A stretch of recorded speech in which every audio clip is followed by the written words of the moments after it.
All right, so I was just on, and then I had a call. So, that's the problem. It's not a problem, but this is my side gig, my side hustle, so to speak.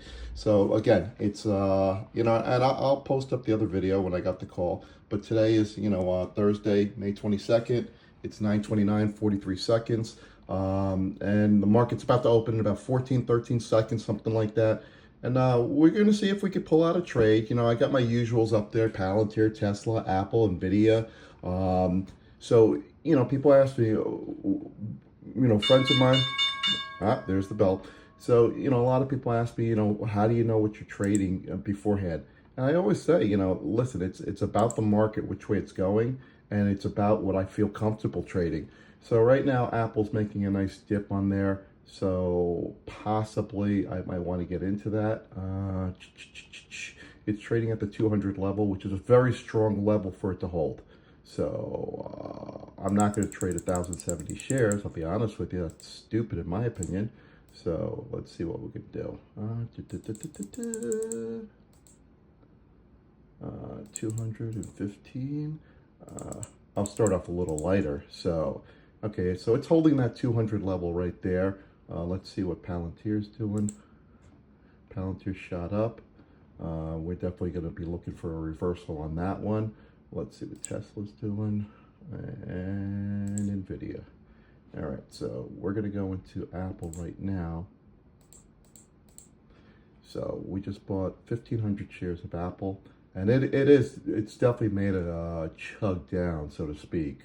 So, but I definitely don't see this taking as bad a course as it's doing right now. We're looking to play the bounce off of this. We're up a little bit right now. Nothing great. So, the first call I had, I went in there and, I started the video this morning, and then, unfortunately, someone called me. And when that happens, there's nothing you could do about it, So, I do have a scenario where I have to, take calls, and that's what I do. So, all right, so 4,500, 5,000 shares, 55. All right, so I've got 5,500 shares, and let me see, I'm at 201.25. I'm up $2,500, 26, 28. So 31. Oh, look at that candle. That's a beautiful candle. 3,800, 4,000. Come on. I love to go to 4,000, but if it doesn't, if it gets down back to about 2,500, I would call this trade off and close it out. Because, like I said, you're not going to make money by losing money, and you're not going to lose money by closing out a winning trade. Simple as that. Come on. We're at 2,600. Come on. Come on. All right, I'm gone. So that trade I made 1,900. Let's see what happens. Nope, Trump passes. Okay, like I said, I'm beyond tired today, so I'm not even going to worry about what the hell's going on. So I got about 40 cents out of that trade. Let's see what Palantir's doing. Okay, we're gonna short some Palantir.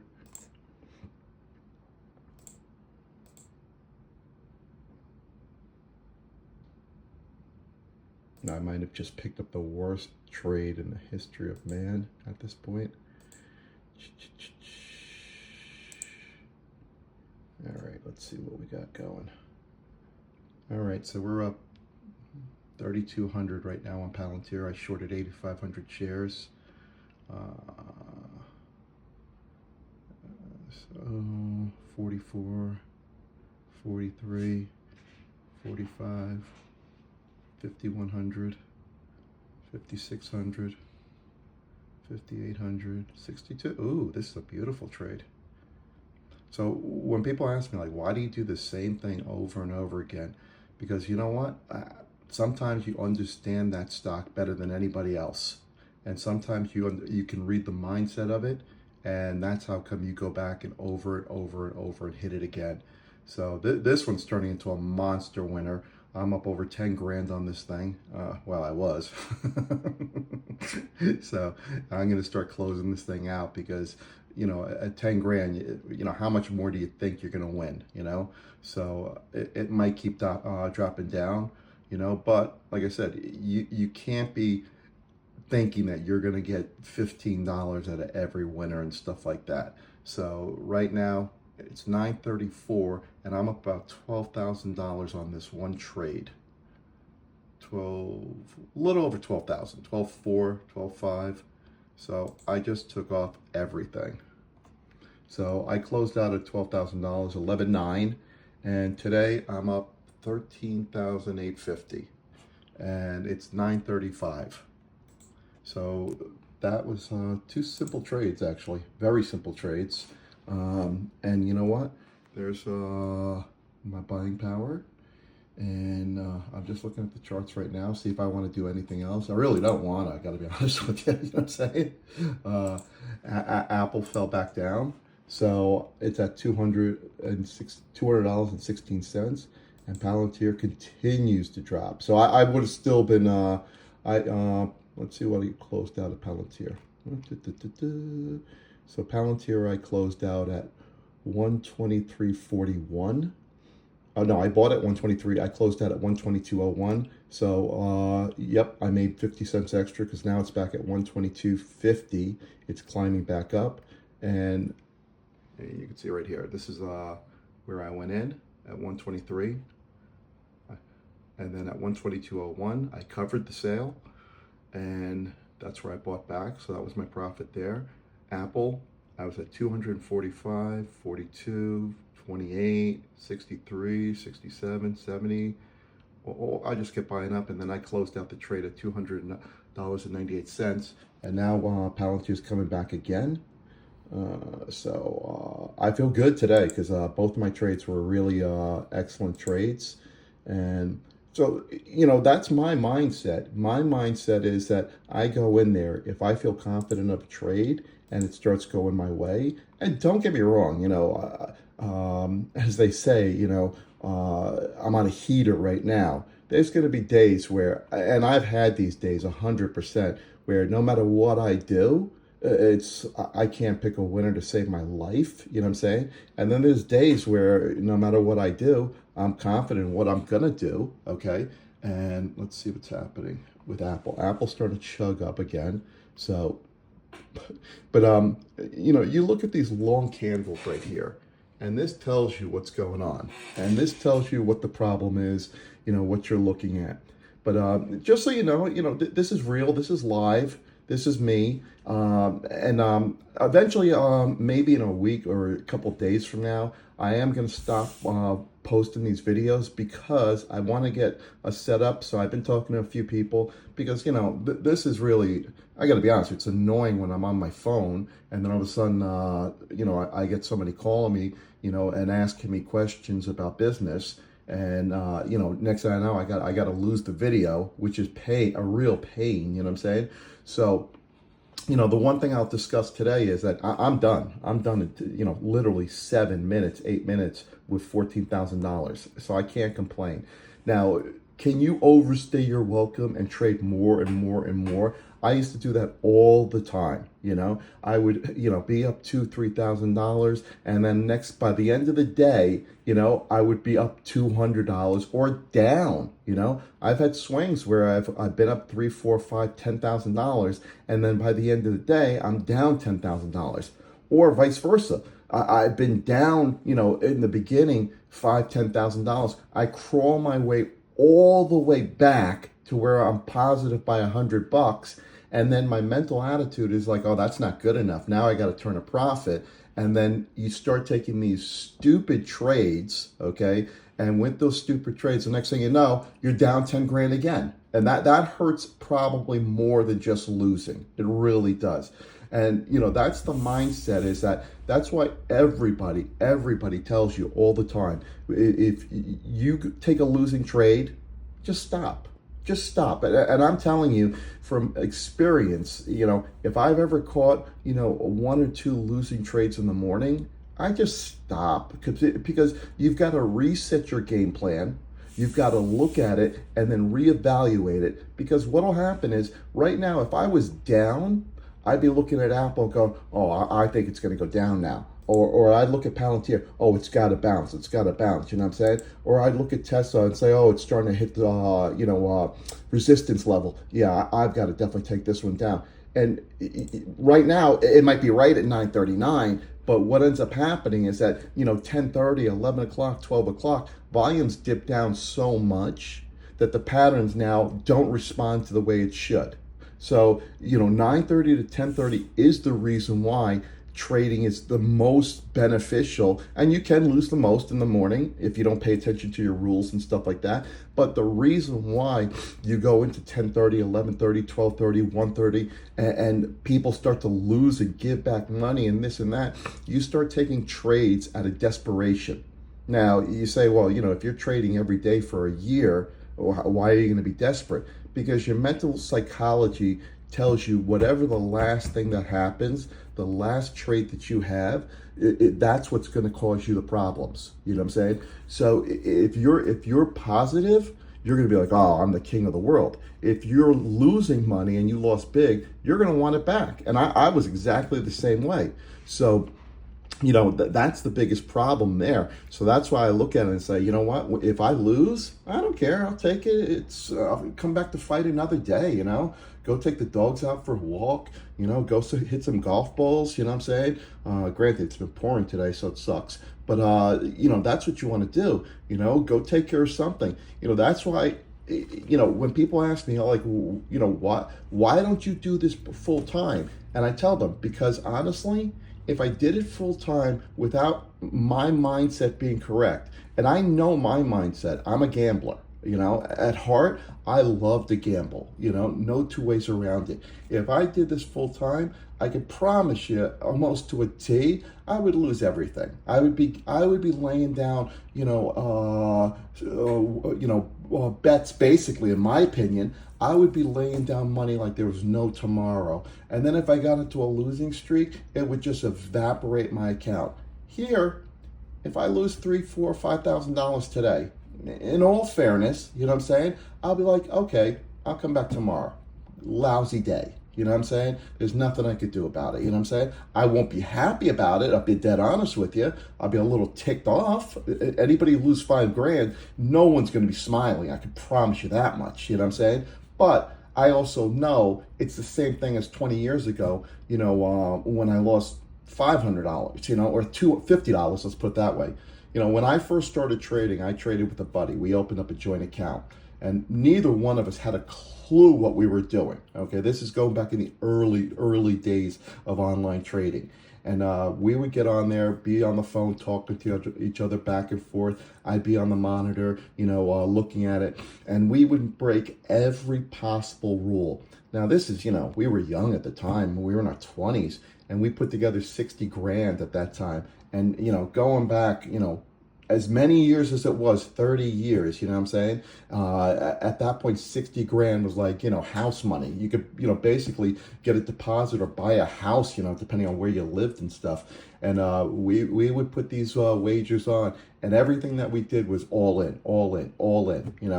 So I remember one time we were playing after hours, which I don't do. After hours is for suckers most of the time.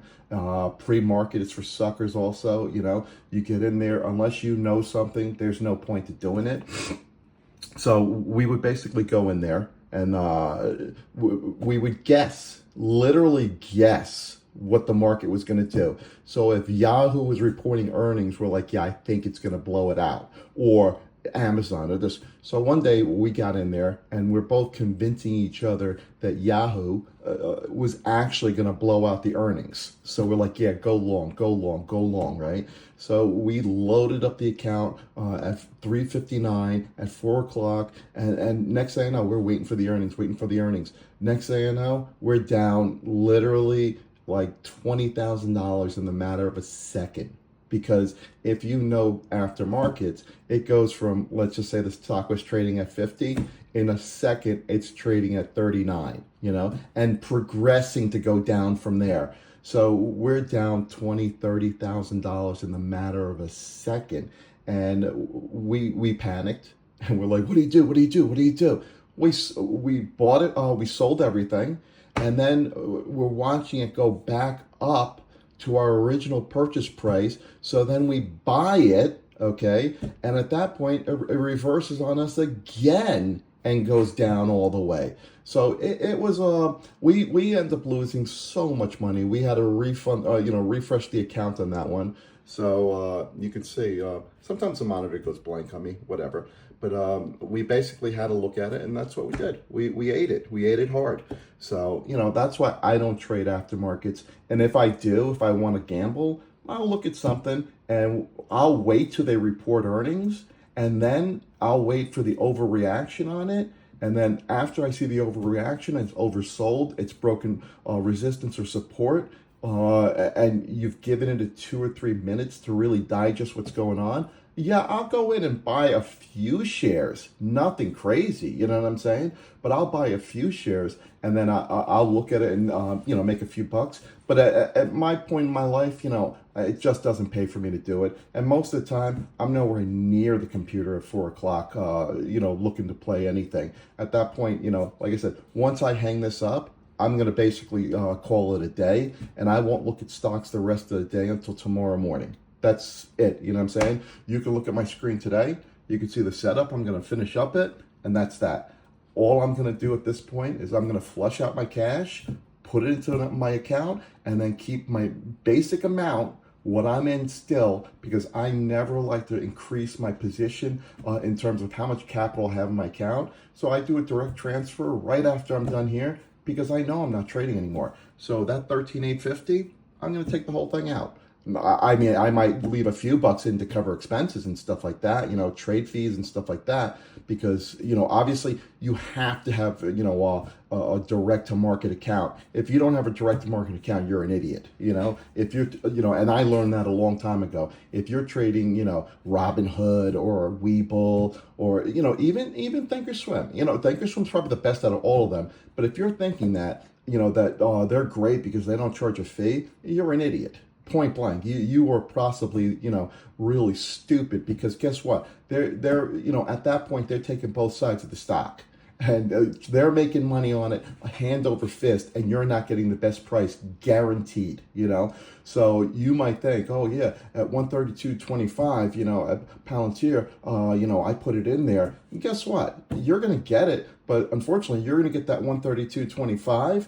When at that point, when the stock is trading at 132.50, and that quarter is going to evaporate, next time you see it, put a market order and see what happens. See how long it takes you to fill. My fills come in and they're literally instantaneous, because when we do a fill at a market order, it's exactly what you're positioning right there at level 2. So if you see 121.79, 78, whatever it is, as fast as it is, you get that. Whereas if you put it into